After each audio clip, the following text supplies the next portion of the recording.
So I did a poll with over 750 griddle owners on my griddle newsletter and on my YouTube channel polls. And these are the 7 tips they said that really helped improve their griddling. Okay, we'll start off and go in reverse order. Number 7 is to bring it up to temperature slowly. These things get really hot, really fast. A lot of people mentioned this or voted on this. And yeah, it's true. I like to put mine on low when I preheat it. Check it maybe 7 minutes later. I mean, honestly, I don't even go 10 minutes anymore, because if I go 10 minutes, it could be at like 450 on a hot day. So I bring it up to temp slowly because they just get so hot so fast. And if it is getting too hot, I want to just put my food down so that it kind of evens itself out. So maybe after 7 minutes, it's at 375, and that's where I want it to be for the pancakes I'm cooking. And I'm just gonna go ahead and put them down, and then it'll kind of even itself out. It won't keep raising the temp once we get food on there. Also, you don't want it to warp in the way griddles warp. From my experience, I warped one is extreme jumps in heat.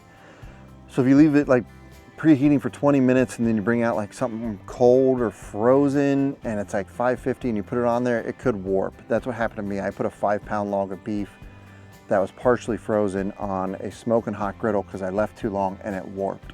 So this is just something to think about. You can cook frozen food. I've cooked frozen burgers before and stuff, and I've loaded this up with frozen burgers, but I just made sure it didn't get too hot at first because the thin metal can warp if it's a big jump in heat.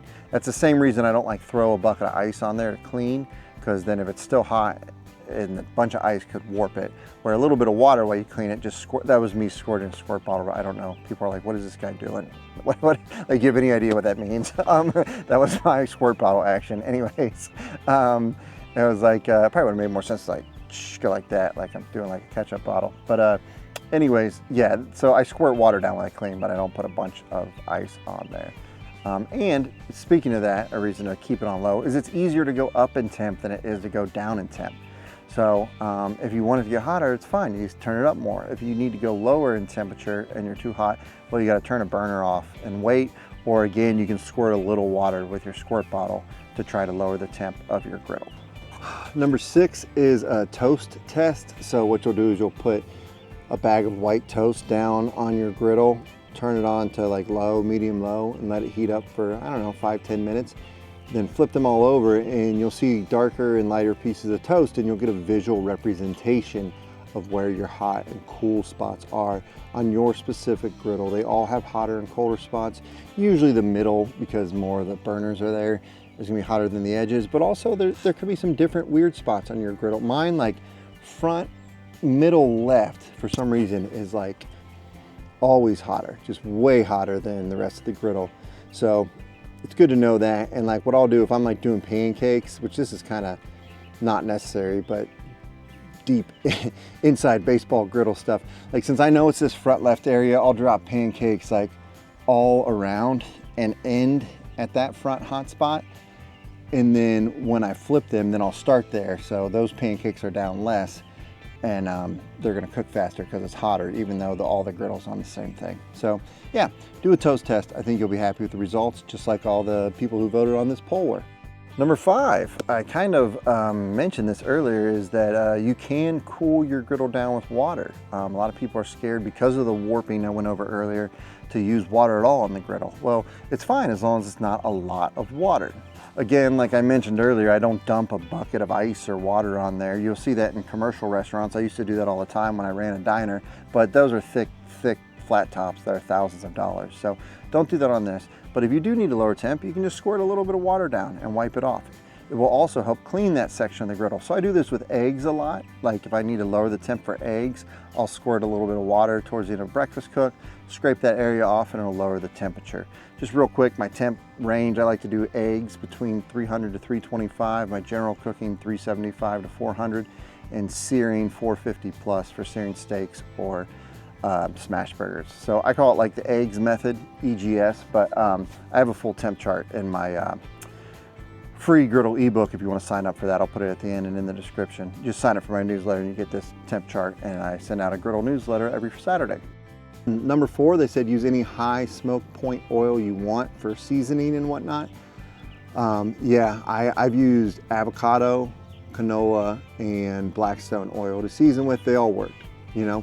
Use whatever you want. If you go into the comment section stuff, people are very opinionated about oils. That's their prerogative. I don't really care. I don't think that certain oil is going to necessarily kill you. The poison is in the dose, it depends how much you consume it. But anyways, yeah, some people just, I don't know, they get on their high horse about that. I'm not saying they're wrong. I'm not a doctor. I'm not qualified to say which oil is good and which one's not. I flip pancakes and drink beer on the internet for a living. I'm just telling you what I've used is those 3 oils, and based off the 750 people in this poll, pretty normal people I would assume, they watch my videos. Based off that, they've said just use whatever high smoke point oil you like as well. So don't overthink it, find something that's high smoke point. Like I said, the ones I've used are avocado, canola, and the Blackstone seasoning. Third tip, Smashburger balls should be less than 3 ounces. This is my preference. A lot of these tips people might have gotten from me, but I wanted to poll people so it didn't just feel like what I was saying. It's what 750 people have actually experienced in their experience.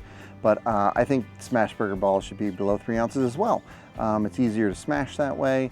They get thinner, then they cook in their own fat. It's okay if you see holes. So you know, that's a great way. Below 3 ounces. My rule of thumb, I buy a lot, is just a 1 pound of ground beef, and then I try to cut it into 1/6, and that'll get me below 3 ounces for each ball. I don't know what the exact math is. 16 ounces, 6 doesn't go in that very well, does it? Like 2.65, I don't know.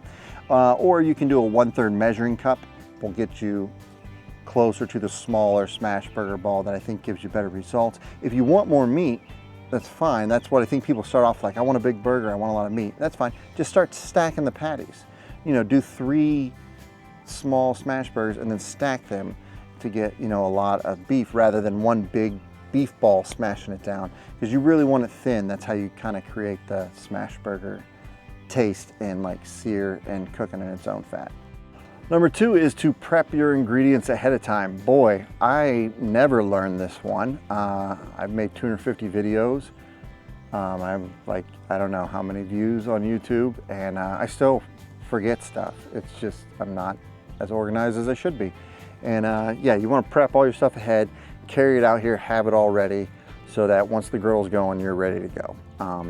Just like you're working at Benihana or something, you see them with their little cart and all their ingredients on it. So I can't tell you how many times I've been out here, I've forgotten something, I'm yelling at my wife, she's yelling back at me. It's not good, you know, that's not a good way to start your Sunday night cookout with the family, is yelling at your wife. Just free marriage advice if you're looking for that. But yeah, prep it up. You can buy a sheet pan specifically for that, or a tray. I just use a cookie sheet.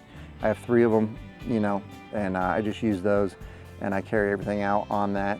And then, yeah, bring it back in. Some people like bus tubs. Everybody's got a different kind of way of doing it. So whatever works for you, but get used to looking through your recipe, prepping ahead. It's a little more work, I understand it, but I mean, that's the whole point. We're cooking outside. We want to cook outside, right? That's why you bought a griddle. So yeah, do extra work, but it's worth it when you're out here, you know, making a fried rice for your family and you have all your ingredients lined up and just relaxing and drinking a nice cold beer by the griddle. It's definitely worth it then. And the number 1 response on the poll was an infrared thermometer on both polls, which I agree with completely. I say it a lot on my channel. So maybe, I don't know, since it's people that read my newsletter and watch my videos, they're just repeating me, but I like to think not. They could have voted anything. And that's kind of what I wanted to get out of this, again, is just their real life experience. And they all voted that this is the most useful thing, is an infrared thermometer, so you know your temperatures. A lot of things about temperature were the tips, because that's a big concern, obviously, with griddling. I recommend everyone should have one. I like this 2-in-1 from Thermometer because it does the infrared and it has a probe to probe the meat, so hence 2-in-1. I like having that aspect of it. If you want one, you can get a discount. There's a discount code in the description for people who watch my videos. And yeah, between this and the temperature chart that I made, I really think that helps out new griddle owners and hopefully sets you up for success. So yeah, on your screen now is the sign up for my newsletter, which gets you the free ebook and the temp chart if you're interested in that. And then also on the screen is a video, enough talking about tips. If you want to just see some food to cook, right? Like, well, what do I want to cook on this griddle? There's a video about different things you can cook on the griddle. So thank you for watching. I hope this was helpful from the experience of over 750 real life griddle owners.